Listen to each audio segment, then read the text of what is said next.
Hello အားလုံးပဲမင်္ဂလာပါ Tech City PS Channel နဲ့ပြန်လည်ကြိုဆိုပါရစေကျွန်တော်ဒီခါမျိုးဝေပေးမှာတော့ကျွန်တော်တို့ Photoshop CS6 ကိုသုံးပြီးတော့ကျွန်တော်တို့ဘယ်လို background ပြောင်းရမလဲဆိုတဲ့ဟာလေးကိုကျွန်တော်မျှဝေပေးသွားမှာဖြစ်ပါတယ်ကျွန်တော်တို့ဒီ background ပြောင်းတဲ့နေရာမှာကျွန်တော်တို့ယောက်ျားလေးတွေရဲ့စပင်ပုံစံပေါ့နော်အဲ့လိုမျိုးဟာကျွန်တော်ပြောင်းရတာလွယ်ပါတယ်ဒါပေမဲ့ကျွန်တော်တို့ main ကလေးတွေရဲ့စပင်ကျွန်တော်လည်းပွားတဲ့ဟာတွေအမြင်လေးတွေပါတတ်တယ်ပေါ့နော်အဲ့ဒါလေးတွေကိုကျွန်တော်တို့ဘယ်လိုဖြောင်းမလဲဘယ်လို background ပြောင်းမလဲဆိုတဲ့ဟာလေးကိုကျွန်တော်မျှဝေပေးသွားမှာဖြစ်ပါတယ်ဒါဆိုလို့ရှိရင်တော့ဆက်လိုက်ရအောင်ကျွန်တော်တို့အဲ့အတွက်ဒီက Photoshop လေးကိုဖွင့်ပေးလိုက်ပါ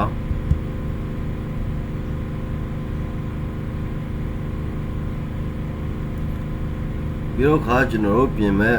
ပုံကိုသွားယူရမှာဖြစ်ပါတယ်အဲ့ဒီအတွက်ကျွန်တော်ဒီနာ file ကိုတစ်ချက်နှိပ်ပြီးတော့ဒီမှာ open ဆိုတဲ့ဟာလေးကိုနှိပ်လို့လည်းရတယ်လို့နှိပ်ပြီးသွားယူလို့လည်းရတယ်လို့ဒီကသူရဲ့ဒီမျက်နှာပြင်မှာပေါ့နော်မျက်နှာပြင်မှာ double click နဲ့ကျွန်တော်တို့တော့ခေါ်လို့ရပါတယ်ဒီမှာကိုကြိုက်မဲ့ပုံကိုပြင်မဲ့ပုံကိုရွေးပြီးတော့ open ဖွင့်လိုက်ပါโอเคဒါဆိုလို့ရှိရင်တော့ဒီမှာပုံတော့ရပါပြီเนาะအဲ့ဒီအတွက်ကျွန်တော်တို့ကဒီပုံကိုပြင်တော့မယ်ဆိုလို့ရှိရင် background တစ်ခုလိုအပ်ပါတယ်ဒီကဟာဖြတ်ဖို့အတွက်ဆိုတော့เนาะအဲ့ဒီ background လို့background လို့ဖွဲ့ layer တစ်ခုပေါ့เนาะ background layer အတွက်ကိုကျွန်တော်တို့ဒီမှာ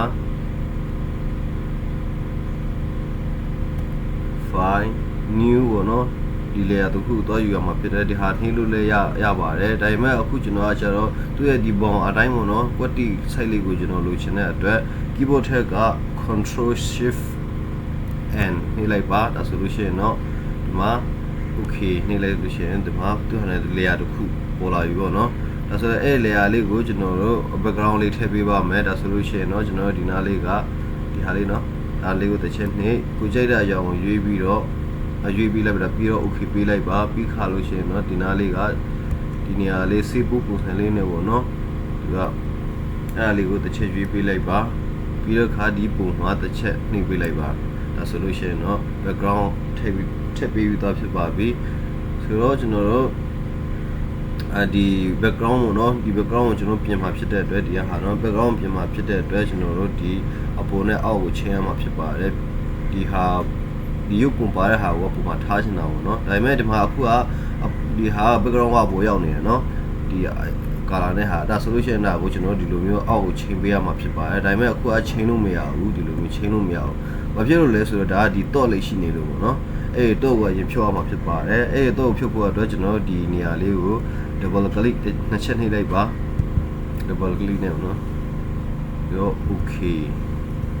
ဆိုလို့ရှိရင်ဒီမှာ layer 0ဖြစ်သွားပါပြီအဲ့ဒါဆိုလို့ရှိရင်ဒီမှာကျွန်တော်ချိန်လို့ရပါပြီပုံနဲ့အောက်ကိုချိန်ပေးလိုက်ပါဟုတ်ကဲ့ဒါဆိုလို့ရှိရင်တော့ကျွန်တော်တို့စပြီးတော့ပြင်မယ်ပေါ့နော်အဲ့ဒီပြင်ဖို့အတွက်ကျွန်တော်ဒီနေရာလေးကိုဒီဟာလေးပေါ့နော်ဒီနေရာလေးကိုတစ်ချက်နှိပ်ပေးပါလို့မဟုတ် W keyboard ထက်က W ကိုတစ်ချက်နှိပ်ပေးလို့ရပါတယ်ဒါဆိုလို့ရှိရင်တော့ကျွန်တော်စဖြတ်မယ်ပေါ့နော် mouse နဲ့ mouse ကို left click ကိုဖိထားလိုက်ပါ mouse ကိုမဖြတ်ဘဲနဲ့ဒီတိုင်းပေါ့နော်ဆိုတော့အခုလို့ဒီဟာကဘာလို့ဒီဟာကတိုင်းပြီးတော့ဒီဟာအပေါ်ရောက်နေလဲဆိုလို့ရှိရင်တော့ကျွန်တော်တို့ဒီမှာနော်တစ်ဖက်ဟာအကြောင်းပေါ့ဒီလိုမျိုးမှားလုပ်ပြီးဆိုလို့ရှိရင်တော့ control alt z နဲ့လည်းပြန်ခေါ်လို့ရတယ်လို့ဒီလို select ပေးထားတဲ့ဟာဆိုလို့ရှိရင်တော့ control d နဲ့ select ကိုဖြောက်လို့ရပါတယ်ဆိုတော့ကျွန်တော်တို့ဒီပုံကိုပြင်ဆင်တာဖြစ်တဲ့အတွက်ဒီက select ကိုလည်းဒီ layer 0မှာရောက်နေရမှာဖြစ်ပါတယ်ဒီပုံပါတဲ့နေရာပေါ့နော်ဒါလေးကိုတစ်ချက်နှိပ်ပေးလိုက်ပါဒါဆိုလို့ရှိရင်တော့ပြင်ရအောင်ဟုတ်ကဲ့ဒါဆိုလို့ရှိရင်တော့တိတာသွားပြီတော့ရပြီပေါ့နော်ဒီလိုလေးပြင်ပေးလိုက်ပါဒီလို mouse ကိုဖိထားမယ်နော် mouse မထွက်ပဲနဲ့ကျွန်တော်တို့ဖိထားမှာဖြစ်ပါတယ်ဟုတ်ကဲ့ဒီလိုလေးဖြစ်သွားပြီဆိုလို့ရှိရင်ကျွန်တော်ဒီဖက်ဟာလေးအပေါ်ရောက်သွားတယ်ပေါ့နော်အပေါ်ရောက်သွားတယ်ဆိုလို့ရှိရင်တော့ကျွန်တော်ဒီဘာလို့လုပ်အောင်လဲဆိုလို့ရှိရင်ဒီမှာ plus နဲ့ minus ဆိုတာရှိပါတယ် plus နဲ့ minus ဒါဆိုလို့ရှိရင် minus ကိုတစ်ချက်ရွေးပေးပါပြီးတော့ဒီဟာပေါ့နော်ဒါကိုအောက်ပြန်ပြီးဆွဲပေးလိုက်ပါတယ်လို့လေး minus နဲ့ပြင်ပြီးတော့ကျုံလာလိမ့်မယ်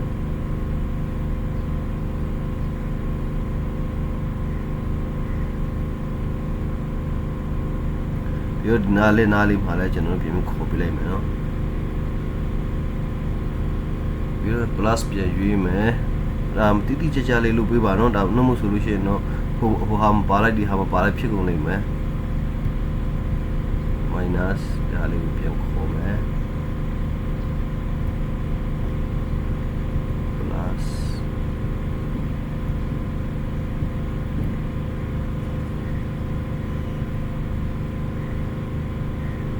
ဒါတော့ solution ကို implement ထင်ပါတယ်ဒါလေးဒီနေရာလေးမှာတိတိကျကျလေးဟိုလုပ်ပေးပါပြီးတော့ခါကျလို့ရှိရင်ဒီနေရာလေးပေါ့နော်ဒီနေရာလေးကိုတစ်ချက်နှိပ်ပေးပါပြီးတော့ခါကျွန်တော်တို့ဒီနေရာလေးမှာတစ်ချက်နှိပ်ပြီးတော့ဒီမှာ on black ဆိုတဲ့ဟာလေးကိုတစ်ချက်ရွေးပေးပါပြီးလို့ရှိရင်ဒီမှာ select လုပ်ပေးထားပါမှန်ချစ်လေးပေးထားပါဒီမှာကျွန်တော်တို့ချိန်ရမှာဖြစ်ပါတယ်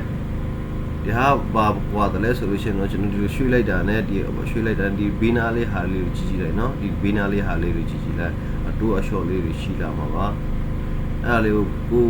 မျက်စိနဲ့ထင်တာမြင်တာရှိတဲ့ဟာလေးပေါ့နော်အဲ့လေးကိုယူပြကျွန်တော်ကတော့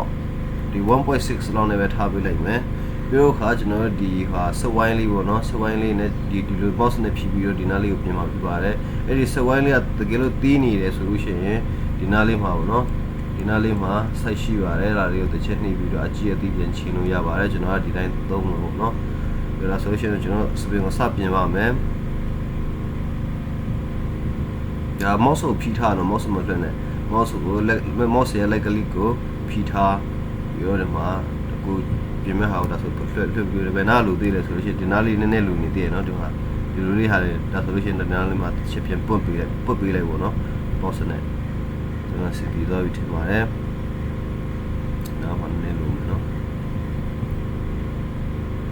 ဟုတ်ကဲ့ဒါဆိုလို့ရှိရင်တော့စီပြီးလောက်ပါပြီဒီနားလေးမှာတည်တည်ချာလုပ်ပြီးပါပြီးတော့ခါဒီမှာဒီနေရာလေးမှာတစ်ချက်ဒီနေရာလေးနော်အမှန်ချစ်ပေးလိုက်ပါပြီးတော့ခါကျွန်တော်ဒီဟာလေးကိုပြင်ပြီးချိန်ပေးပါဥပုံနဲ့ပေါ့နော်ဒီဟာအခုဒီဟာကျတော့တိတိတာမှာမဟုတ်ပါဘူးလေဆိုတော့အဲ့တော့တိကျတယ်ပေါ့နော်အဲကျွန်တော်တို့ဒီမှာကိုဒါကိုပုံကိုကြည့်ပြီးတော့ဟိုချိန်ရမှာပဲဖြစ်ပါတယ်ဒါဆိုလို့ရှိရင်တော့တခြားနေရာတွေမှာကျွန်တော်တို့ပြောင်းနေစရာမလိုဘူးเนาะအစောနာကျွန်တော်ပြပေးထားတဲ့နေရာလေးတွေပဲပြောင်းအောင်မှာဖြစ်ပါတယ်ပြီးတော့ခါကျွန်တော်ဒီမှာ okay နှိပ်ပေးလိုက်ပါဟုတ်ကဲ့ဒါဆိုလို့ရှိရင်เนาะကျွန်တော်တို့ဒီမှာ spin ပွားနေတဲ့ဟာတွေအကုန်လုံးကဒီမှာတိတိကျကျလေးဖြတ်သွားပြီပေါ့เนาะဆိုလို့ရှိရင်ကျွန်တော်တို့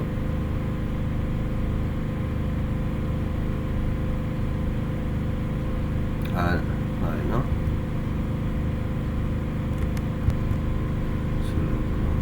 ဒါဆိုရှင်เนาะကျွန်တော်တို့ဒီမှာဒါပြီးသွားပြီပေါ့เนาะဒီမှာ spin ပြင်လို့ပြီးသွားပြီဆိုလို့ရှိရင်เนาะဒီမှာဒီနားလေးကlayer mask လေးပါနေတယ်ပေါ့เนาะဒါဆိုရင်အဲ့ layer mask လေးမှာကျွန်တော် right click တစ်ချက်ထောက်လိုက်ပါ right click တစ်ချက်ထောက်ပြီးတော့ apply layer mask ဆိုတဲ့ဟာလေးကိုတစ်ချက်နှိပ်ပေးပါဒါဆိုလို့ရှိရင်တော့ပေါင်းသွားပါပြီပေါင်းသွားပြီဆိုလို့ရှိရင်တော့ကျွန်တော်ဒီနေရာလေးကိုဒီဟာလေးပေါ့เนาะဒီနေရာလေးအဲ့ဒါလေးကိုတစ်ချက်သွားရွေးပေးပါပြီးတော့ခါကြအောင်ရှင်เนาะဒီလက်ပုံကိုကျွန်တော်တို့ရွှေ့လို့ရသွားပြီပေါ့နော်ကို background ကိုကြိုက်တဲ့ background ကိုကျွန်တော်တို့ပြောင်းလို့ရပြီပေါ့နော်အဲဆိုလို့ရှိရင်တော့ဥပမာအနေနဲ့ကျွန်တော် background တစ်ခုကိုကျွန်တော်သွားပြီးတော့ပြောင်းကြည့်မယ်ပေါ့နော်အဲ့မှာတော့ထည့်ပြီးကြည့်မယ်အဲ့အတွက်ကျွန်တော်တို့ control ကိုနှိပ်ပြီးလိုက်ပါ